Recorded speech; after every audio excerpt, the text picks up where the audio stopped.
বন্ধুরা, আমার মনে হয় এই মেঘার চাচা মেঘাকে ধরে নিয়ে গিয়ে ওই রাজীবের সাথে বিয়ে দিলে দর্শকরা মনে হয় বেশি খুশি হতো। বন্ধুরা, এই মেঘার জন্যই কিন্তু রাশার আজকের এই অবস্থা। ভিউয়ার্স, কি ঘটতে যাচ্ছে পরম্পরা নাটকটির আগামী ৭৯তম এপিসোডে?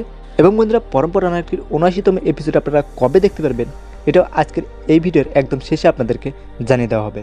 তাই আপনারা যারা এখন আমার চ্যানেলে নতুন আছেন, প্লিজ নিজ থেকে আমার চ্যানেলটি সাবস্ক্রাইব করে আমার পাশে থাকবেন।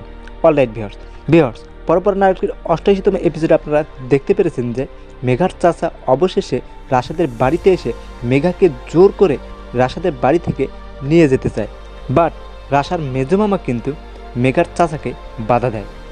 কারণ বন্ধুরা, রাশার মেজমামা মেঘার সম্বন্ধে ইতিপূর্বে যা কিছু হয়েছে সব জানতে পারছে।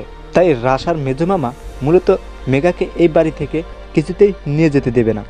এবং বন্ধুরা, রাশার মামা মেঘার চাচাকে একটা উচিত শিক্ষা দেবেই বলতেই বলা যায়। কারণ রাশার মামা কিন্তু ইতিমধ্যে একজন উকিল, ব্যারিস্টার। ভিউয়ার্স, আপনাদের কাছে কি মনে হয়, মেঘাকে কি মেঘার চাচা রাশাদের বাড়ি থেকে নিয়ে যেতে পারবে? আপনার এই মতামতটি আজকের এই ভিডিওতে কমেন্ট করে জানিয়ে দেবেন। আমি কিন্তু আপনাদের কমেন্টের অপেক্ষা রইলাম। যাই হোক বন্ধুরা, এবার আসি আপনারা পরম্পরা নাটকটির ৭৯তম এপিসোড কবে থেকে আবার দেখতে পারবেন। ভিউয়ার্স, ৭৯তম এপিসোড আপনারা দেখতে পারবেন ১১ই এপ্রিল রোজ শনিবার রাত ৯টা ৩০ শুধুমাত্র নাটকটি আপনারা দেখতে পারবেন দীপ্ত টিভি অফিসিয়াল ইউটিউব চ্যানেলে। সো বন্ধুরা, আজকের মতো ভিডিও এই পর্যন্তই। সবাই ভালো থাকবেন। ইনকিলাব জিন্দাবাদ।